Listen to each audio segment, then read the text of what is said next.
আসসালামু আলাইকুম। আপনি ফেসবুক পেজ খুলছেন, ইউটিউব চ্যানেলও খুলছেন, কিন্তু আপনি কী ভিডিও বানাবেন শুধু ভাবেন যে আমি কী ভিডিও বানাবো, কী ভিডিও বানাবো।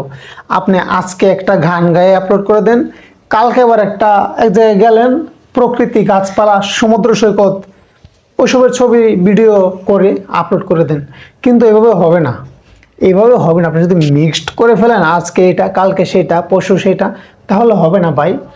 আপনি এগুলো আপলোডও করেন, আবার মনে মনে ভাবেন যে আমি কী ভিডিও বানাবো।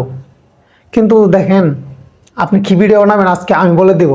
এই ভিডিওটা দেখলে আপনি কনফার্ম একজন ইউটিউবার হতে পারবেন ইনশাল্লাহ। এবং আপনি যদি ফেসবুকে ভিডিও আপলোড করেন নিয়মিত, রেগুলার, তাহলে ফেসবুকের মধ্যেও আপনি সফল হতে পারবেন ইনশাল্লাহ।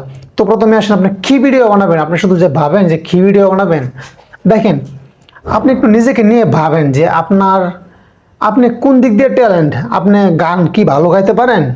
যে আপনি যদি গান দুজন পাঁচজন কি শুনতে চায় আপনার গান, যদি শুনতে চায়, তাহলে আপনি প্রতিদিন একটা একটা গান গেয়ে আপলোড করতে থাকেন। দেখবেন হঠাৎ কোনো একটা গান একটু ছড়া ছিটায় গেছে, ভালো একটা রিচ চলে আসছে আপনার ফেসবুকে, কয়েক হাজার ফলোয়ার্স চলে আসছে। তারপর আপনি গান টান গেয়ে যদি আপলোড করেন, মোটামুটি আসবে, এভাবে হয়ে যাবে।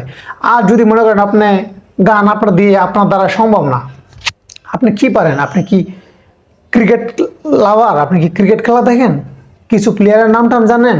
আপনি প্রতিদিন ক্রিকেট খেলার অনেক নিউজ টুকটাক আপনি ক্যামেরার সামনে এসে বলেন না যে আজকে এই প্লেয়ারটা এত রান করছে, ওনার খেলা খুব ভালো হয়েছে, হ্যাঁ, অমুক লিগে অমুক টুর্নামেন্টে এই প্লেয়ারটা খুব দারুণ ছিল, সাকিব আল হাসান থেকে মাশরাফি এই দিক দিয়ে ব্যাটার ক্যাপ্টেন ছিল। আপনি বলেন না এইভাবে, প্রতিদিন একটা একটা ভিডিও আপলোড করেন না এইভাবে, দেখেন একদিন কোনো না কোনো একটা কাজে লেগে যাবে।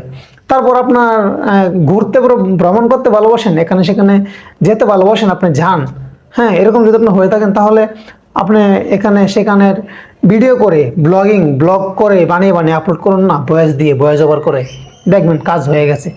তো আশা করি আপনি এই ভিডিওটা দেখার পর আপনার আর এই কনফিউশন থাকবে না যে আমি কী ভিডিও বানাবো। আপনি যে দিক দিয়ে ট্যালেন্ট সেটাই তুলে ধরেন ক্যামেরার মাধ্যমে এবং আপলোড করে দেন, সাকসেসফুল হয়ে যাবেন ইনশাল্লাহ।